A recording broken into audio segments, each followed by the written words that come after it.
All right, I think we'll start and when people come in, we'll let them into the chat.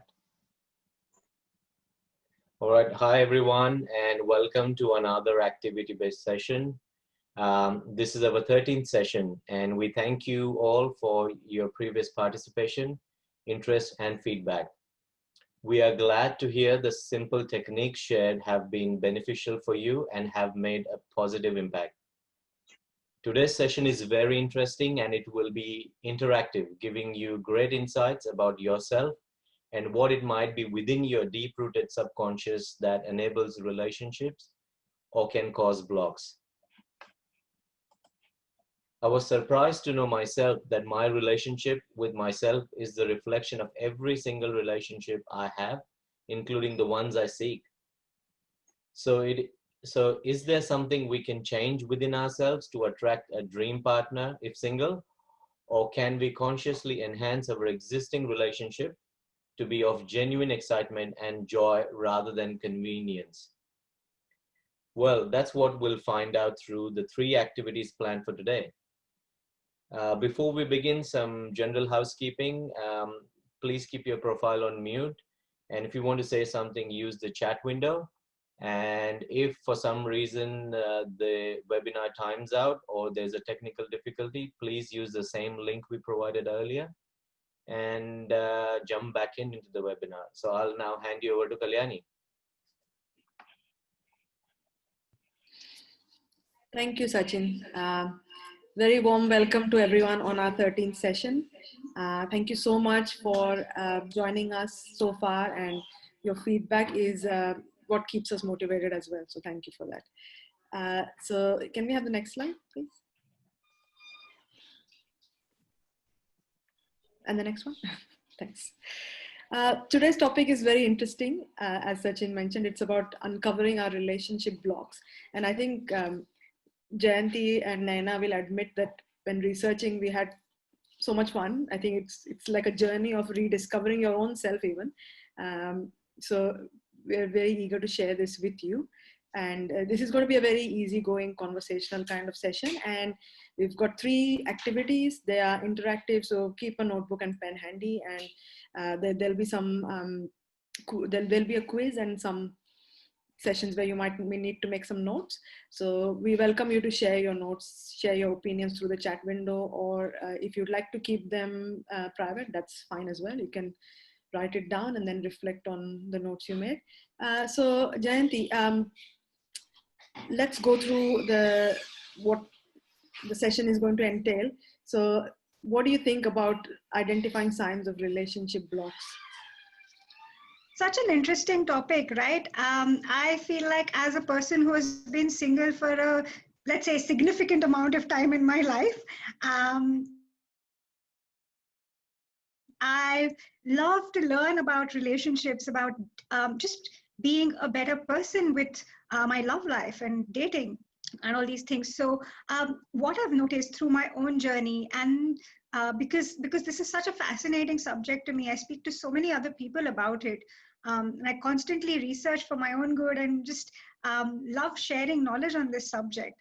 I think it's so, like what Sachin said, it's 100% true that a relationship is a mirror, right? It's a mirror reflecting what we are. So I think we often think of relationship as something external. We think of that partner or that person, having that person in our lives. But oftentimes, our feelings are so much within ourselves, and a relationship is just showing that to us. So it's a great compass, I would say, that brings us back to ourselves. So what might be a relationship block? You could ask that question. And I think some of the things that really come to my mind when it comes to relationship blocks for people is that oftentimes there's a sort of frustration in people where they keep having this feeling of rejection. I'm saying that because this was a very significant thing in my own life where I constantly felt a sense of rejection from people. So that's a definite sign of a relationship block. What else can you think of, Kalyani or Naina? What do you think? I'll ask Naina to say something. You're on mute, just unmute yourself.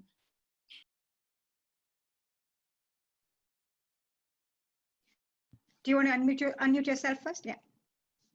The first block, I feel on a daily basis, we feel that block. See, when you are, you must have experienced, everybody has experienced that when I am in a good mood, I find that all people are good around me. All relations are good. But if I am not happy with myself, I don't find happiness with anybody, even with the loved ones. So I think the greatest block is within. What do you say, Kalyan? Yes, I think it's true. And it's easy to kind of understand and you feel like, oh yeah, that makes sense. But how easy is it to execute and become conscious of it and become aware of how can I actually enhance my relationship with myself to have that better quality relationship with others that matter. And it's not just the ones who are seeking a relationship, but those who want to brighten their existing relationship. So I think we'll be talking about a lot more relevant things as we progress in the session. So let's jump on to the next slide. And I'm going to give you an overview of the 3 activities we have planned for you this evening. So as we are discussing, and I think recurring point comes to having the relationship with yourself. So the first activity is going to be love thyself. And this is a quiz. So keep your pen and paper handy. And the second activity is very interesting. It's called love languages. And Jayanti will run us through that. She will tell us this interesting concept about what is your inherent love language and how can you notice what is your love language and perhaps your partner or the person you're seeking to build that better relationship. And the third activity that Naina will take us through is passion to compassion. And I guess she will take us through different stages of relationship and for those who are seeking versus those who have been in a relationship for a very long time and perhaps thinking that, there's a lot of repetition or some elements of the relationship become stale. So how do we reinvent that? How do we bring a fresh perspective and a win-win to that relationship? So let's move on to the first activity, which I'm going to take you through. So I hope you have your pen and paper handy. So there are a few questions, and it's about how much you love yourself. I know the love yourself, and I'm going to ask Jayanti or Naina to expand a bit more here. It's not about selfish love, definitely not about narcissism, but when you love yourself, you will see that you are confident. You don't find the need to compare yourself to others necessarily. You are happy in your own skin. You're happy with your own journey. And also that doesn't mean being complacent, because otherwise you'll not have any ambition or not have any goals to work towards or to strive for, which makes your life very stagnant. So Jayanti and Naina, before I start the quiz, do you want to quickly add some comments about I self-love? believe that let us all go through the quiz first and then we'll have comments. And then Okay. on the quiz also, it is not that you have to reveal those results to anybody else. It's just for yourself. So you should be spontaneous, whatever comes to your mind first. I think it's a 1 to 10 scale. So I just have to each item, I just have to see where I stand on a scale of 1 to 10. And 1 is being the lowest and 10 is highest. And I have to be just true to myself. That's it. Yeah. Perfect. I think after the quiz, I would like to throw a question that we all can ponder upon. The question is, what does it take to have a loving relationship in your lives? And after the quiz, we'll just revisit this idea. But I think we should take the quiz first. That would be more meaningful. Okay, then let's get started. So the first question is, or the first statement rather is, I find it easy to accept compliments. 1 being I find it the hardest, and 10 being it's effortless.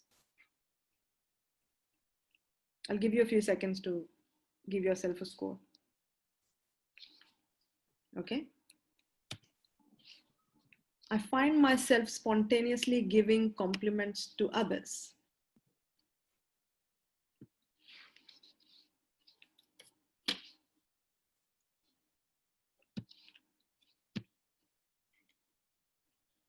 I speak good about myself.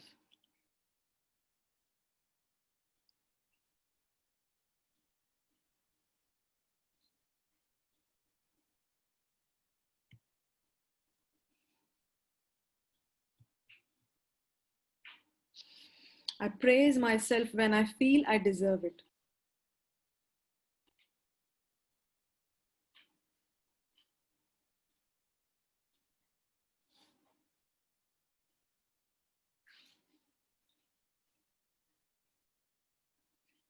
I can separate my behavior from myself.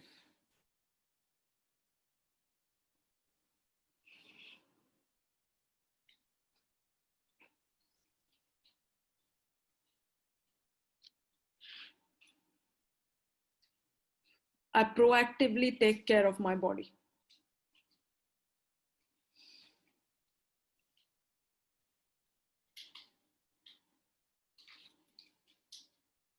I let people know how I expect to be treated.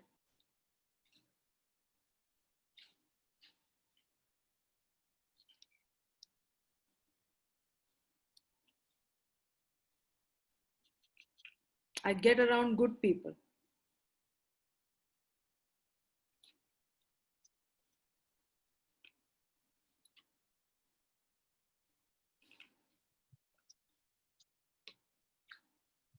I often find myself using affirmations.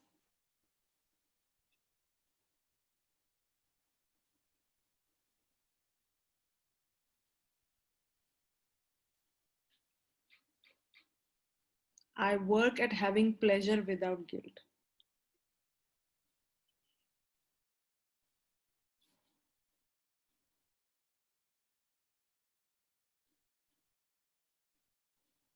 I read books which give ideas and inspiration.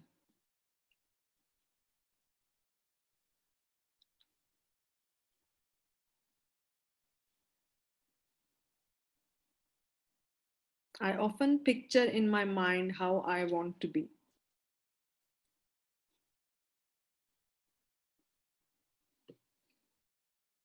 I think that's perhaps the last one. Yep, that's the last one. So, all right, that's the end of the quiz. And you've all got your score in front of you, I believe. So I'll ask Naina to give us a bit of an overview of post-quiz analysis. Just unmute yourself.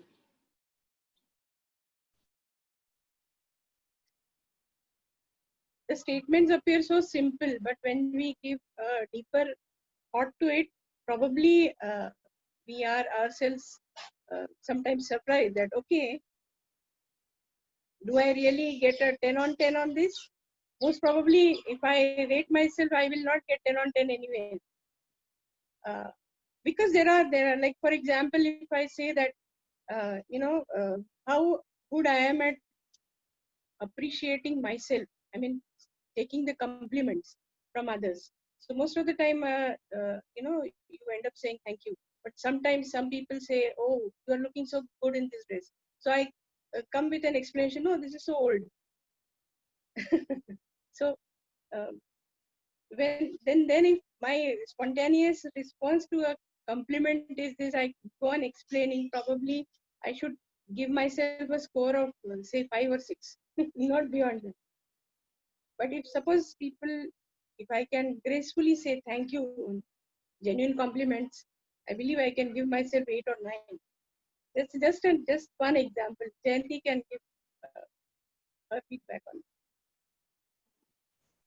Yeah, I thought that's very interesting. All the questions are so good. They're so simple, but at the same time, so reflective. And I think it all begins from how you feel about yourself. And I think that is a very, very critical element of attracting a partner. As a single person, I can say that. And also of being in a healthy relationship. So, Kalyani, the question is, what does it take to have a loving relationship? And as a single woman, I have for so many years, there are movies, there are books written on like the rules to find love, and what's the one rule that you can follow. Play it cool, don't go overboard, don't seem like you're too interested. So I feel like these are all these are all probably applicable and they may work, but I feel like these rules You won't have to live by them. You don't have to learn them. You don't have to have a six-pack ab. You don't have to have $1 million in your bank account. All you need to have is the have. And I'm going to expand on that a little bit. So have for me as an acronym for something. And it's honesty. Um, it's because when we are our honest selves, I think that's when we are um, coming out to the world and saying, hey, you know what, you don't have the need to please somebody, and maybe your honest self is the version of yourself that they like, so honesty and authenticity is the A. So authenticity is, for example, I don't know a lot of music, just an example. And if there's a song playing on the radio, I might be embarrassed to say, hey, I don't know which song this is. Might be a very famous song. I don't know it. But I was my authentic self. And instead of fake humming to this song, pretending like I know it, I'll just say, hey, this is a famous song, but I don't know it. Because, I grew up in Mumbai and I was just listening to Bollywood music for such a long time. And the other person might actually find it cute, you know? Oh, it's surprising, but that's cute. So I think being your authentic self might take you to a better place. So honesty, authenticity, V stands for vulnerability. So important. There's Brene Brown's book written on it, which I cannot recommend. I think I've recommended her talk in every webinar that we've done so far, because I love her so much. So the vulnerability from the V is really important. And the last one, E, is for empathy.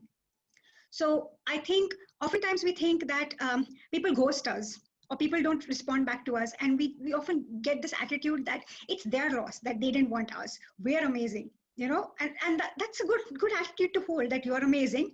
But I don't like this attitude of holding that it's their loss, because you're losing empathy towards that person. And in the long term, this might just turn out to be a very harmful thing.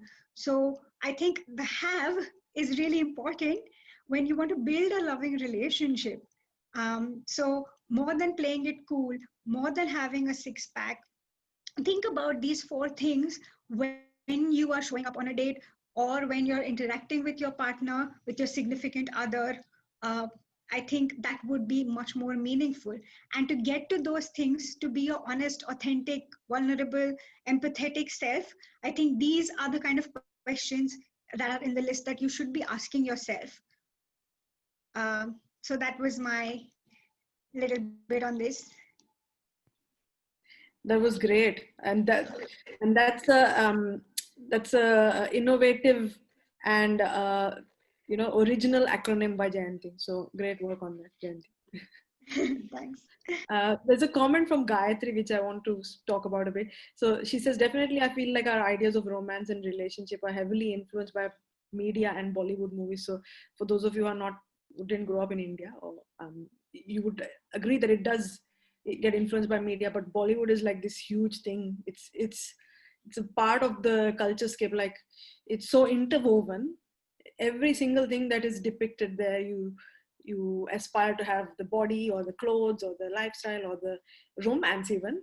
And I think the reason for so much failed expectation is just because of the superficiality of what is shown to you as this ideal romantic relationship. And from a person who's been in a relationship for many years, I can give you a different perspective to Jayanti, that is it true then that the romance just fades away and then what's left is just convenience afterwards? So we'll be talking more about this later, but I think it does take authenticity very much, and honesty, and it takes investment every single day to have that. The foundation has to be strong, and you have to, it's a process of learning, I guess, to how much do you want it to be your ego driven, or you want it to be, you see each other as one unit rather than me versus him or whatever. So these are all the different things that I have learned and I have evolved with. And I can say even today I'm learning. After 20 years of relationship, I'm still learning. Let's move on to the next activity now, and Jayanti is going to take us through love languages. Yes, before that, there's a question by Kalashri on which I would like to say a little bit. She's talking about vulnerability. So the best person to go to for vulnerability is Brené Brown. She is a researcher in vulnerability, and she has done many years of research about this subject. So I would really encourage you to listen to her TED Talk. She has also written a number of books, I think. But the bottom line, which I really want to emphasize on, is the relationship between vulnerability and courage. So people think that vulnerability is a weakness, but what she's trying to demonstrate is, which I totally agree with, is that it's the opposite. Being vulnerable is basically you're being more courageous by saying that, hey, and being honest about your vulnerability, right? That's a sign of being courageous. So I would highly recommend her TED Talk to you. Can you all hear me properly? There's little disturbance. Okay, just give me a second. I will fix this.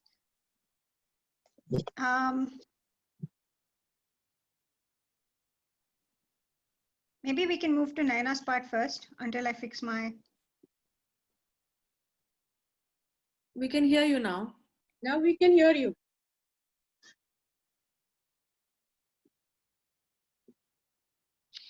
Now, when Jayanti was telling about vulnerability, it has a lot to do with emotions. So basically, if you ask, emotions are, in my opinion, a wonderful gift to human beings. The emotions and the shades of emotions that a human being feels, I think no other creature on this earth can feel those emotions in so many shades. So vulnerability has a lot to do with emotionality. So is emotionality basically good or bad? That's my question. So if suppose we feel that emotions are bad, then probably we feel vulnerability is also bad, so to say. But if you all restrict, if I'm deciding not to be vulnerable, I would have to always protect myself, guard myself all the time, be on guard all the time, so that I don't show my real emotions or don't experience also, just curb them. But I think emotions are a wonderful gift given to us. And see, it's only a question of how you can balance yourself. Being vulnerable, that at the same time she says it's courageous to be vulnerable. But at times, sometimes your vulnerability can put you into hurt situations. But how I am able to match that vulnerability with my reason, how am I going to marry these together?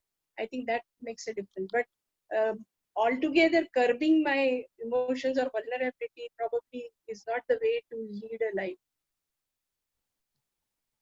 I think I'm back now properly, and I hope you can hear me properly now. Yes. Yes. Okay, perfect. So let's come to the love languages part, because we're short of time. I will just quickly, am I having issues again? No, it's okay. You can just keep going. Okay. Okay. So basically, this is a quiz that you can all take. And I think you can take this quiz later. Maybe some of you have taken it before because it's a really common quiz. So you can take, that's the link. You can take this quiz anytime. If you have taken this quiz, I would still encourage you to try and take it again tonight, just after this session, because I find that my order of the love languages more or less remains the same. But depending on the situation, it's interesting how the percentages change. So I would really say that this is a great reflection on yourself to take this quiz. And so there are 5 love languages according to this author. And so the interesting thing about it is that you identify your own attachment style or how you communicate in love. And why is this so important? Because I feel like relationships are a lot about expectations being met in today's world, especially long-term relationships. People are often thinking about, well, I was expecting this from the partner, but I didn't get that. But the partner thinks that they've given you enough. And this happens because we are not on the same page. We're not speaking the same love language. So there's also a video by Jay Shetty. He does these really simple videos. So there's one which is at the end. But in these things, I want to say when you take this quiz, you will get a score, right? You'll get a percentage. And you may find that your love language is different from your partner's love language. And then would you say you're doomed for life? Or what would you say to that, you know? But I want to give a quick example of my love language versus my mother's love language. So Naina, who is my mother, if you don't know this, um, yesterday she told me that her love language was quality time, and my love language was words of affirmation. So imagine if both of us went to a coffee shop and we spent 2 hours there and we were talking, and she was talking about the US elections, and she was talking about COVID, and she was talking about another relative of ours. And we spent 2 hours. So it was like quality time well spent, but there was no words of affirmation there. She didn't say anything to me about how well I did on the Teja webinar. She didn't say anything to me, anything that was like that made me feel good about myself, or she didn't say anything that gave me feelings of that was appreciative. So even though she has spent her quality time, my expectation has not been met. So you notice how this can be a barrier in our love language. So Naina, what do you think? Like, what should two people who speak different love languages do? How can we both, for example, work towards a better relationship if we speak different love languages? Correct. I really like that example you took of coffee shop spending 2 hours. I believe that without taking the quiz also, in some time when we spend together, we come to know about each other's. We may not label them the love language as for it, but we know more or less that what the other person expects. So more or less, for example, if I'm talking to my husband and my love language is quality time, I don't like him to look into his mobile when I'm talking to him, or look onto his computer when I'm talking to him. But and what happens sometimes, if people don't understand your language, sometimes it is the onus is on you to tell them, I don't like this, I prefer this. So when Jayanti is asking me this question, what do people do? So I think a simple way is to tell people in a non-aggressive way, in a non-attacking way, that I prefer this. You don't have to talk about, when Jayanti has to tell me that, oh, you didn't appreciate me at all. She has to say, I would like to get more affirmations. Because, you take the onus on you, not attack the other person that you don't do this. I say, I prefer this.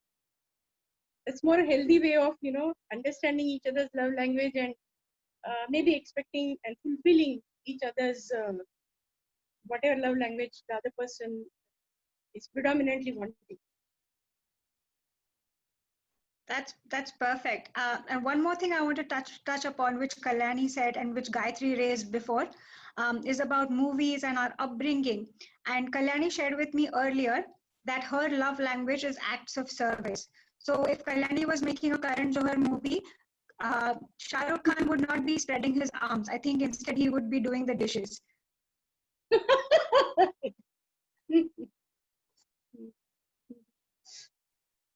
I think romanticism is just, it's romanticized too much. So the love language can, I don't know if it keeps changing with your circumstance in life. At the moment, I would appreciate someone who does the dishes, to be honest.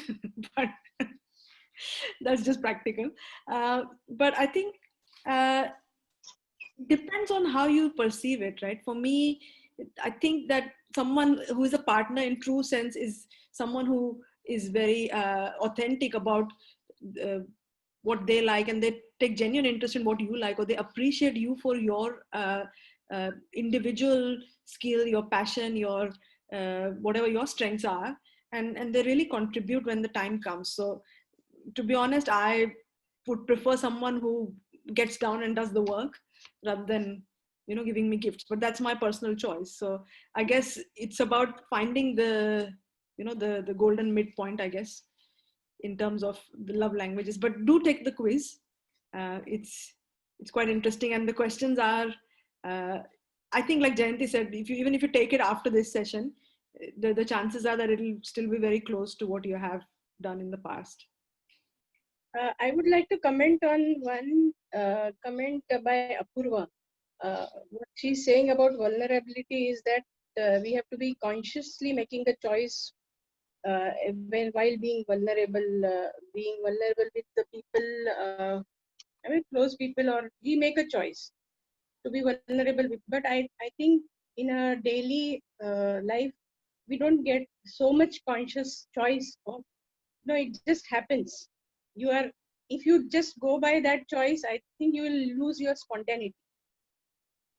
So, it's consciously we'll have to, take some actions. If suppose your vulnerability has given you some dysfunctional results, how to counterbalance that.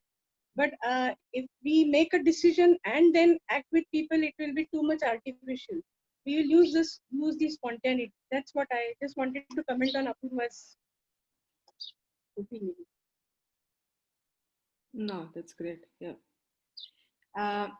So let's move on to the third one. I think the meeting is going to time out tonight, guys. So sorry about that, but you can just jump back in using the same link. So I don't know if we can still progress with the first part, I guess, of the passion to compassion activity, and then if it times out, we'll continue the rest.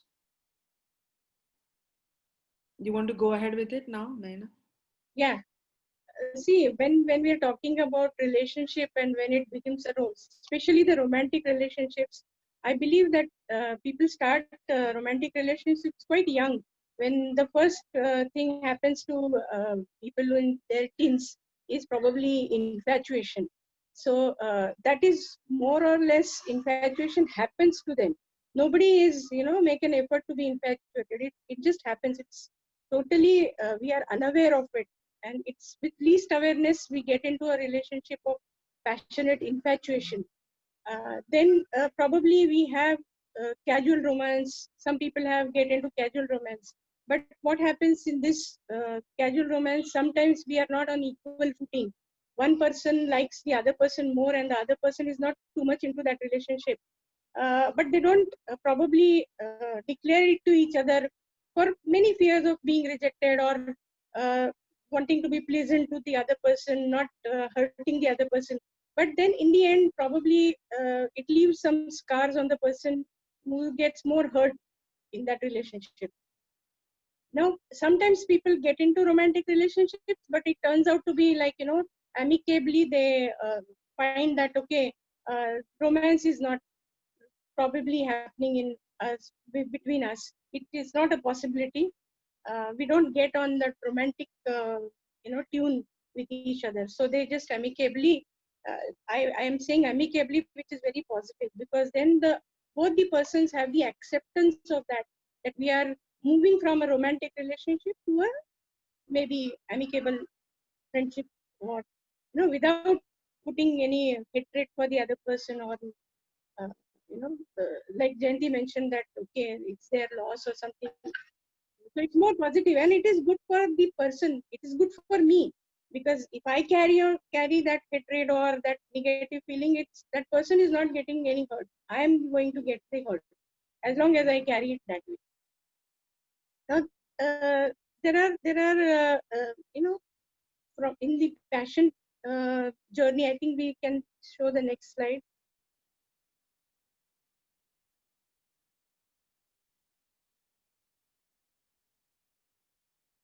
So while people are into a passionate relationship, there is more of body physical attractiveness involved.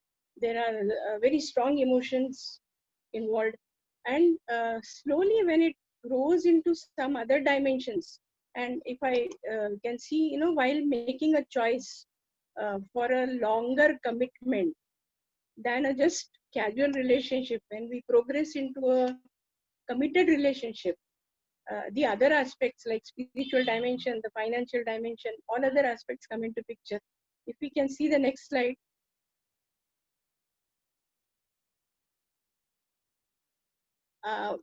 Before we, I was just attending one workshop. I was sharing that incidents when I was attending one workshop with renowned guru, who is called Swamiji, and he asked one of the participants, like, "How is your romance going?" So he was surprised and he said, "Romance with whom?" Swamiji told him, he said that I guess you are married. So he said, "Yes, I am married. That's why I'm asking, romance with whom?" Now, this is like, if I'm married, then romance cannot happen in my life with the same person whom I'm married to.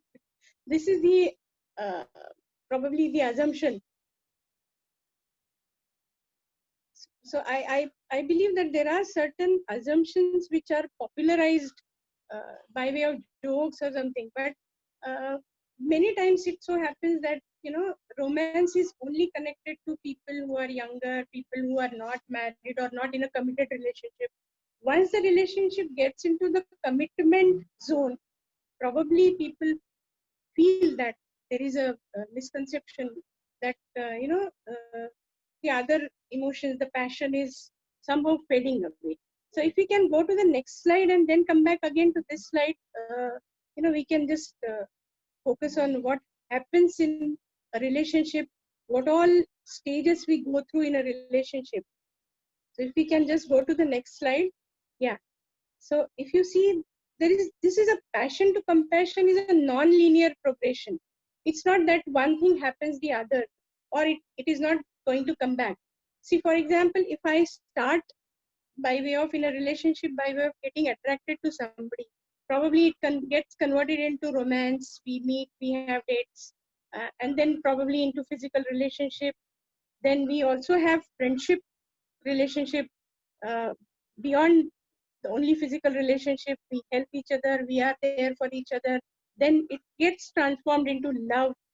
So we are very fond of each other, probably. And then it also gets further into commitment. That is like, I respect the other person respects me. It's a kind of a bond.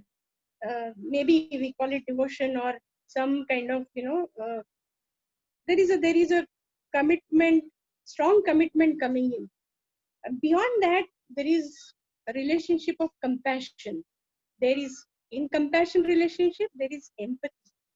Like Jayanti was explaining us that have. So empathy is very important in terms of for any relationship. So when the love or the relationship transforms to compassion, I think all other things can be there, but there is a different dimension altogether of understanding and acceptance. That's very important. So we know that there is nobody perfect. There is no perfect husband, there is no perfect wife, there is no perfect partner. We are not perfect and nobody else is perfect. So when we have that acceptance of our imperfections and the partner's imperfection, I think compassion and empathy comes in our relationship. And then, for instance, like if I go to the earlier slide, what happens in a relationship when we forget this? So what happens? Like, for example, if we say that if my marriage is happening, or my commitment or my relationship is more of out of default, or it is out of design. When it is out of design, Kalyani mentioned one point there, that on an everyday basis we work towards relationship. That's I call design, because you have to change it every time according to the situations. Relationships are never static, they are dynamic. In a single day also, you may change feelings for the same person. Today morning I felt different, and today evening I'm feeling different. So, but that difference is by default or by design. For example, there is a beautiful thing which Stephen Covey writes in his book. One person goes to him as a client, and he's counseling the client, and he says, the client says, I don't, we don't have love anymore in our relationship. So what do we do? So Covey says, then you love. Then he says, I'm asking you the same. There is no love in the relationship. What do I do? He says, you love. Then the client is fed up. He said, I'm again and again asking you, and you're telling me you love. So he said, we are using the same word, but I am using it as a verb and you are using it as a noun. So try using love as a verb, then see that it changes into noun. So that is by design. I mean, that is by your active effort putting in on a daily basis, as Kalyani mentioned, that it's required in any relationship, whether it is a marriage, whether it is a beginner relationship, or it is a romantic relationship. Uh, there is some kind of a design which both people who are involved in the relationship, they have to work towards. What do you say, Jayanti? 100%. I definitely agree with you. And like you said, it changes, right? So it may change from one thing to the other, just like how our own relationship with ourselves change, we change. Um, if you take the love language quiz today and you take it after 2 months, the results might change, right? That's because you're in a different situation. So I feel like it's the same thing. Maybe one day you would want Shah Rukh Khan to spread his arms and say a loving word, but on another day you want him to be doing the dishes because there's a pile of dishes lying around, and your partner is like so inconsiderate. You would hate that. If he just keeps saying, "Oh, come into my arms," when there's a pile of dishes lying around, you would not like that, right? So I think it as you said, very, very, very truly. These things are so dynamic. They change on a daily basis. So sometimes, I hear this from a lot of people who are married. They tell me, you are so lucky, you're single. There's so much romance and love in your life. And there's like, I meet some of my single friends and they say, oh, I wish I was married, you know? And then there's other people who've been married for 10 years or who've been together for 5 or 6 years. And they say, well, what's so romantic about our relationship? It's like, it's stale now, and I think so. Is it that romance only in a whole lifetime? Do we only have like 6 months of romance? Now, That's a very, yeah. there's a comment by Margot here, and I would like to refer to that comment. She says that how do we differentiate between whether the relationship is of love or it is of codependence? So I would like to refer to the last slide which we have. There is a beautiful. There are two. It's a pair of poems. It's a journey of. For example, when we are born, we are totally dependent on others to for our survival also, and then we slowly learn the value of being independent. But sometimes while growing up, even grown up, we sometimes some people get more stuck into dependence, and some people grow so much so into independence that they are, the first poem, which is by Fritz Perl. If you can just see that poem, you can show it on the screen. It says that it's totally of independence. If there are people who are, like, for example, Margot is asking whether it is love or codependence. So I believe that love and codependence can coexist, because if there is codependence, love will survive more. If it is more of independence, maybe that love may not find the place. For example, if the independence poem by Fritz Perls is saying that I am me and you are you, you do your things, I do my things. I am not here to fulfill your expectations, neither you are here to fulfill my expectations. If we meet by chance, it's beautiful. If we don't meet, nobody can help it. This is the poem of total. This is an expression of total independence. That I have nothing to do with you, and if it is like, we cross our ways and we meet and it's beautiful. If we don't, but the other counter poem is really human when it says that, okay, I am here, I'm myself, you are yourself. I am not here to fulfill your expectations, agreed, but I am here to confirm you as a human being, a unique human being, and to get confirmed by you. And I am here to, it is like, it is that I do not get complete. I do not feel complete unless you are there, and probably you won't feel complete unless I am there. So it can be anybody for that matter. It can be any relationship, especially in romantic relationships. The codependence she is asking about, I think it codependence and love that exist together. What do you say, Jayanti?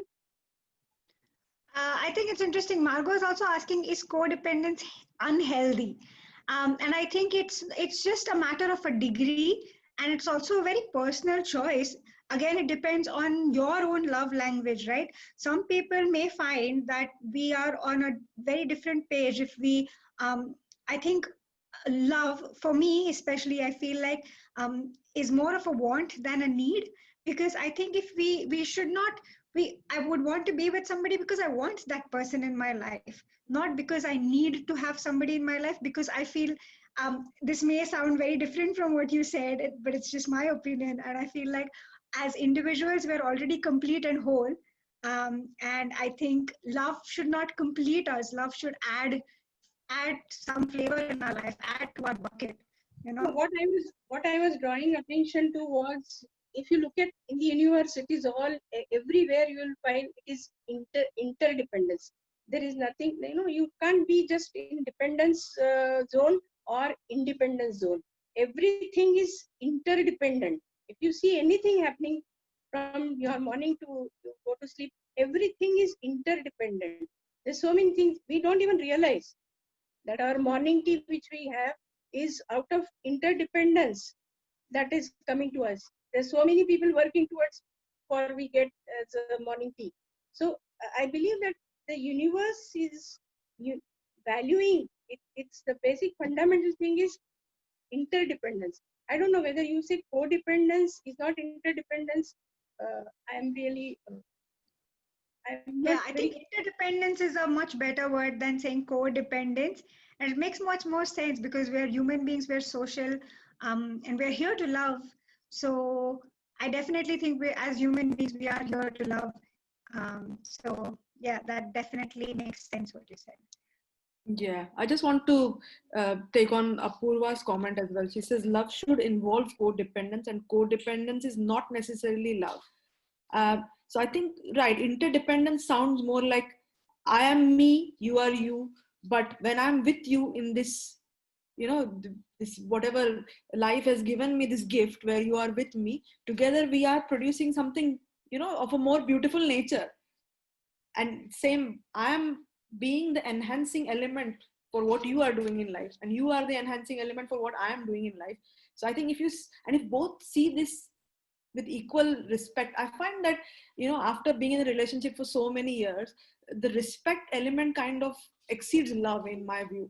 Because if someone respects you as an individual, they let you grow as the individual, and they also see what you add and how you brighten their relationship with your individuality. And I think that is interdependence, truly, in my opinion. And Gayatri is right. So giving strength to each other as well. And same thing, it's not the same every single day. So one day you'll be in a bad mood, and then you will be arguing and you'll be so annoyed. But at the end of the day, if you sum up your day and you look again, gratitude is so important, because if you become grateful just before you go to bed, you be grateful for what it is that the partner adds to your life, then those things seem very small. All those arguments and where your ego tries to take over, they dissolve, because they seem very small, they seem insignificant. And I think, I mean, again, it's a very personal choice whether when people decide to separate, and there could be elements that are very sort of, if it involves some physical abuse, or it involves, very high degree of self compromise, then yes, by all means, it's definitely not a sustainable relationship. But if it is all about just your ego, then I think more and more people need to bring it back. It's about you win or I win. It's about how do we win. And I think that needs to be considered almost on a daily basis. And when kids are involved in the relationship, takes it to the next level, I would say, even more challenging.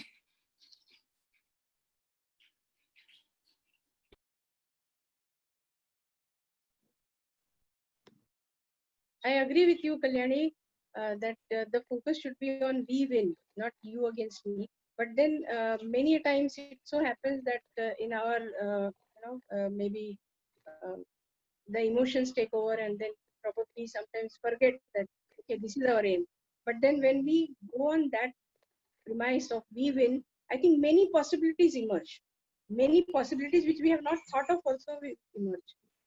That's the beautiful thing in any relationship, that when we look at something together, many possibilities.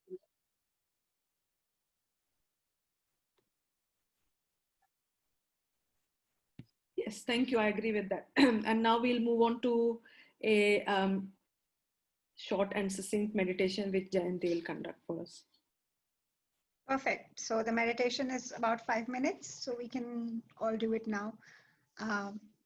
So thank you for the lovely discussion. Let's get started now. Just sit in a comfortable position and keep your eyes closed. And this is a meditation that we're going to do to focus on the feeling of feeling loved. So I want you to close your eyes and take 5 deep belly breaths.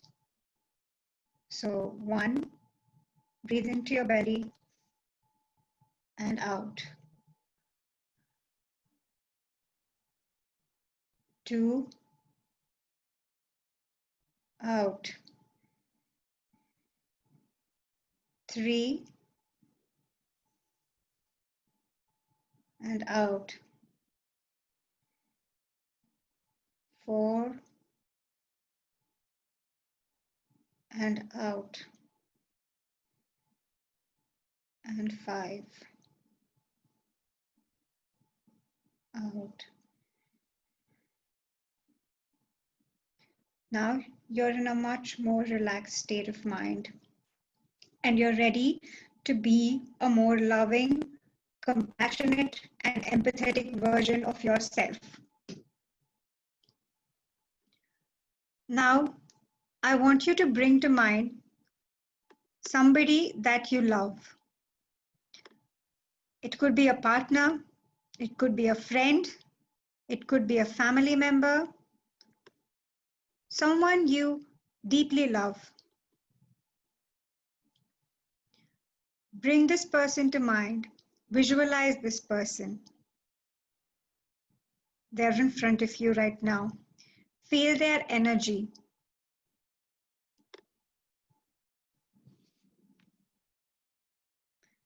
Now, I want you to focus on one aspect of the person that you truly admire. It could be a physical aspect. Maybe it's the kindness in their eyes. Maybe it's their smile, very warm and loving. Maybe it's the touch of their hand. Maybe it's something small and really subtle that you noticed about them. A physical thing, it could be their smell. What do they smell like? How does their energy feel around you?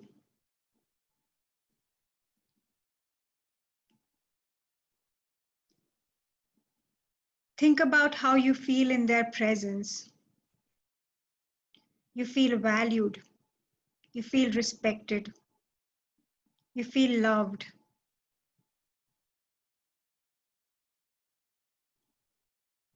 Now, next, I want you to imagine or think about an act or gesture that they showed.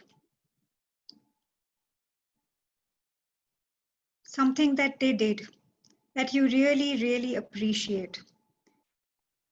Maybe it was a gesture towards you. Maybe it was a gesture towards somebody else. Was it an act of kindness? Was it a compliment that they gave you or to a stranger?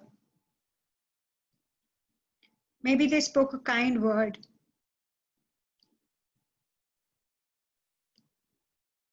Maybe they helped somebody.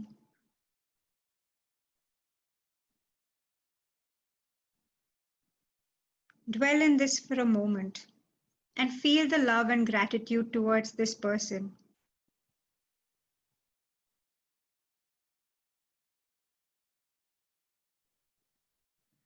Every day, we focus our energies on talking about people.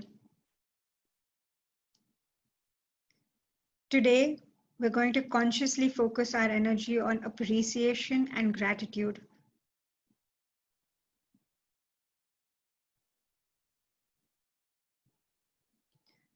Feel grateful for having this person in your life. Thank the universe.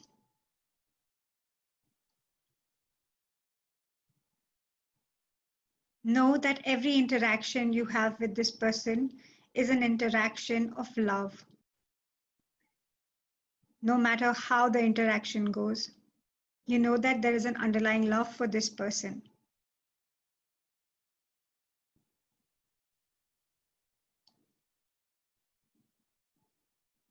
Now, I want you to bid farewell to this person and promise that you are going to be a more compassionate, loving, and empathetic version of yourself. And you thank this person for bringing out the best in you.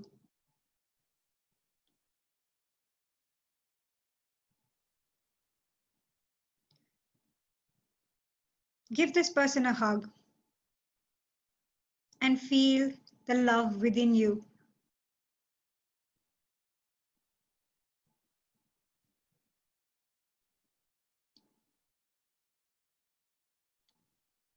Now, as I count from 1 to 5, you will slowly come out of this meditation.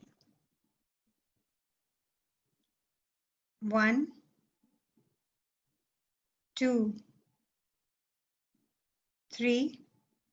You're going to slowly come out of this meditation, feeling wonderful, a more compassionate, loving, and empathetic version of yourself. 4, 5. Your eyes are open and you're a more loving and compassionate version of yourself.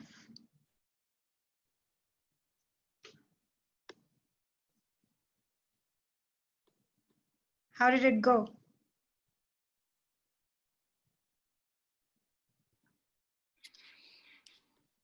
That felt so good. I've never experienced a meditation like that. I've done some about compassion, but I think what I've heard from my mentor, Janine, and for those of you who have attended Janine's session, you'll agree that she's such a great speaker and so inspiring. She always says this, that, you know, the interaction that you have at the thought level, and there's these electromagnetic frequencies that occur at the thought level, they are 100,000, I don't know, million times more powerful than your physical realm. And I totally agree with that. So if you have done this interaction in your mind now with this person you love, when you see them next time, the energy will just change and that person will be receptive to that energy. It's hard to explain how, but they will be. Yes, I totally agree with you.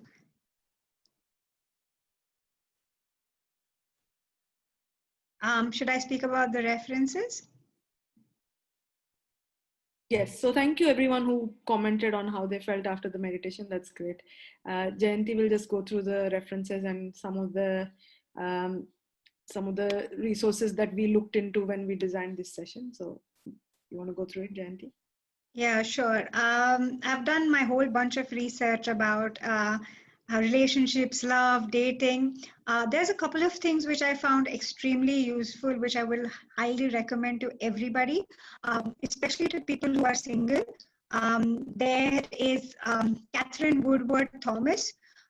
She has a book called Calling in the One, which is a 7-week program to call in the one. But that's not necessarily an outcome of the 7-week program. It's more about being a better version of yourself so that you are available to love. So I think I would highly recommend that. There is another one which is called conscious uncoupling. It sounds very scary to some people, but trust me, it is really, really beautiful. It's a wonderful tool to heal from our conditioning and our past relationships also. So I would recommend both of these to you. She's written it in the order that she's written Calling in the One first, and then she has written Conscious Uncoupling, but she recommends that it should be the other way around, which I agree with. So definitely make sure you at least watch her Mind Valley talk, which she gave, I think, last year. There's also John and Missy Butcher. who covered like a lot of relationship aspect of the life book. Life book is a great exercise to do as a couple, I think. So I would also highly recommend that. Kalyani will agree. I see her nodding her head. And I haven't done the program. Sorry to interrupt. I haven't done the program, but life book is basically these 12 areas of your life, and then you. It's a very you could literally spend a day and still not complete, depending on how deep you want to go. But highly recommend to do it with your partner, because we did it beginning of last year. Literally took a day out, just go away, not even in your home, just completely fresh surrounding where you're not distracted by housework or chores or whatever. And then I think it definitely gives you a lot of perspective, and it makes you, because John and Missy, they are in their 50s, probably late 50s. They don't look it at all. They look like this young couple forever in love. They've been married for many years. They've got grandkids as well. But their effort of investing in the relationship, which also kind of motivates them to, the one of the statements we had in the first quiz about how consciously you look after your body. So all of these motivations have filtered through their partnership. The motivation has filtered through all the different areas of achievement in their life, which I found inspiring. And it actually tells you to design quality time, and especially if that's one of your love language. I mean, that is your dominant love language, then yes. You make it, you design, like Nayana mentioned. Is it by chance, or is it a convenient thing, or is it by design? So if you're wanting to have this amazing relationship by design, then invest in it, take out the time, and the life book will tell you how you should be putting out those steps, putting it in your calendar to take out that time to actually improve the romantic aspect of your life. Yep, definitely agree with you. The other two is the Jay Shetty videos. They are so, and I just, sometimes you feel like Jay Shetty is, I had a very wrong impression about him in the beginning, but I feel like he has some wonderful tools to make personal growth and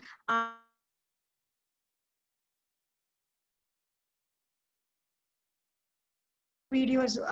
There's one about love languages, and the other one is very interesting. It's about two people who go out on a first date, and they have a very interesting questionnaire with them. And it's interesting. I will not give you any spoilers. Watch it. It's just fun to watch both of these videos. Then there's the Brené Brown talk by of vulnerability. And yeah, School of Life has a lot of videos about relationships, just understanding more about yourself. I love School of Life. So you can follow them on Instagram, and their videos are so short and beautiful. You would love to watch them. Anything else, Nana? No, I think even if I read one of these or two of these, I think it will be giving me enough insights. Because I have seen that Jay Shetty video. It's really wonderful.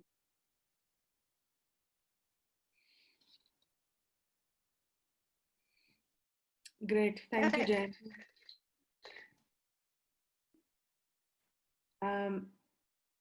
And these were the poems that we talked about earlier. So I think that concludes our session for today. Thank you so much for joining, and I hope that you got value out of these activities. And we'd love to hear if you've come up with some actions for designing the things that you will commit to have that work towards the design of a superior romantic life, and make those reflections on yourself to attract the ideal partner, and let go of those things that we talked about as well, and be vulnerable, be authentic, and be honest. We all have what it takes. Yeah, I love it. I love the HAVE acronym. We do have what it takes, definitely.